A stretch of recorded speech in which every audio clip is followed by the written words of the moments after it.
Coucou tout le monde, je vous retrouve aujourd'hui pour cette nouvelle vidéo que vous m'avez vraiment beaucoup demandé sur Facebook. Alors je vous la donne aujourd'hui.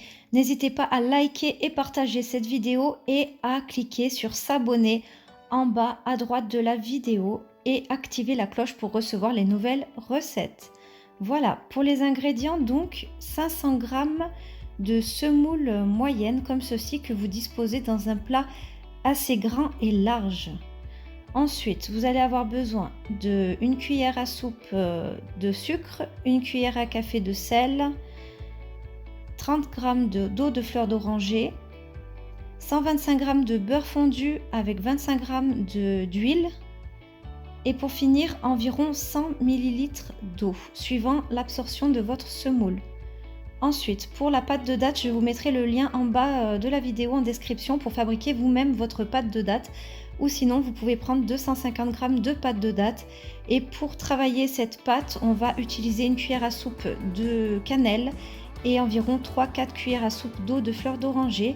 Et pour finir, on va avoir besoin de miel ou de faux miel. C'est du sirop de glucose comme ceci. Voilà, c'est parti pour la recette. Pour commencer, on va préparer notre semoule avant de passer aux étapes avec le robot. On va vider le sel, le sucre, on va mélanger comme ceci avec la main et ensuite on va venir vider la totalité du beurre fondu plus huile de tournesol fondue et on va venir travailler la semoule pour bien imbiber la semoule de la matière grasse comme ceci. Voilà, on travaille avec le bout des doigts et on va venir laisser poser ce mélange pendant 1 heure.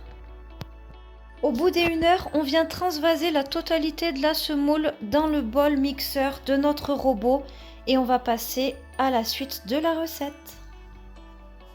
On repose le bol sur son socle, on verse les 30 g d'eau de fleur d'oranger dans la semoule, on vient préparer nos 100 ml d'eau ou 110 ml selon l'absorption de la semoule et là on vient programmer 45 secondes, vitesse 2, marche arrière car il ne faut surtout pas pétrir.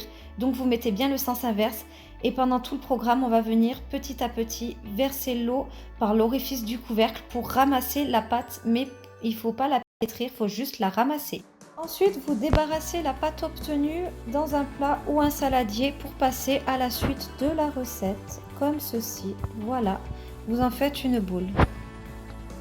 Passons à la pâte de date. Si c'est de la pâte de date du commerce, vous la mettez dans le bol mixeur avec l'eau de fleur d'oranger et la poudre de cannelle. Vous refermez le couvercle et on va venir programmer 15 secondes, vitesse 6.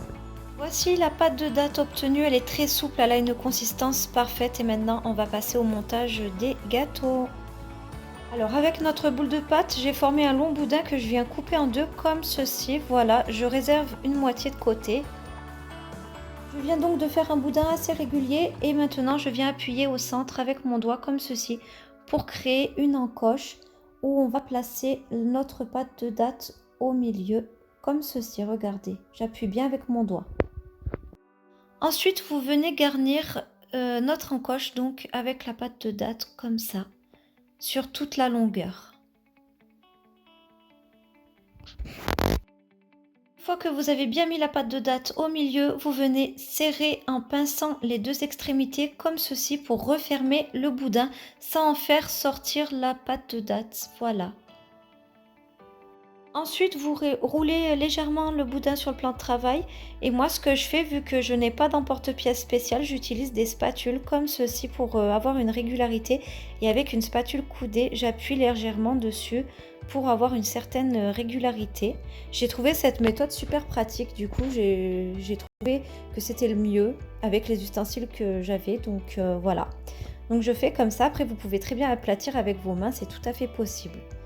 Donc ensuite, une fois que j'ai trouvé une super régularité, je viens découper à l'aide d'un couteau. Les chutes, on les conserve, elles vont nous servir pour la cuisson, je vous expliquerai pourquoi. Et là, on va venir découper sur toute la longueur des losanges. Voilà, comme ça.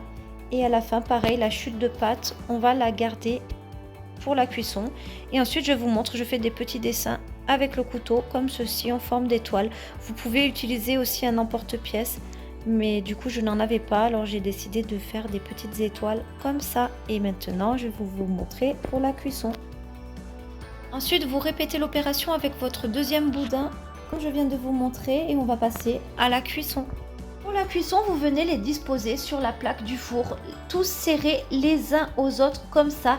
Et là où vous voyez la pâte de date qui est apparente, on va venir ajouter les chutes de pâte qu'on a conservées pour ne pas que la pâte de date brûle et qu'elle sorte à la cuisson. Il faut que les gâteaux restent moelleux.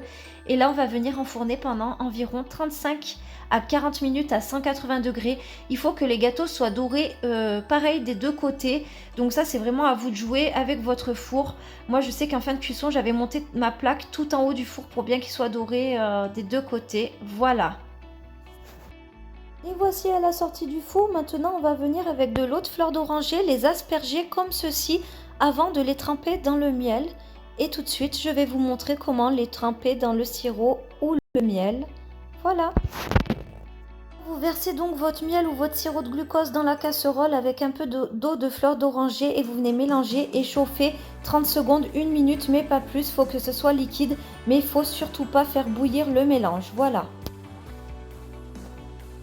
Et là, vous venez tremper vos gâteaux un à un dans le sirop, comme ceci. Regardez de plus près.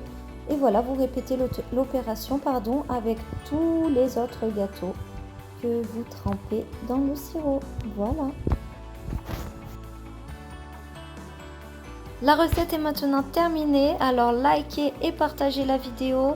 Abonnez-vous à la chaîne YouTube pour plus de recettes en cliquant sur s'abonner en bas à droite en activant la cloche.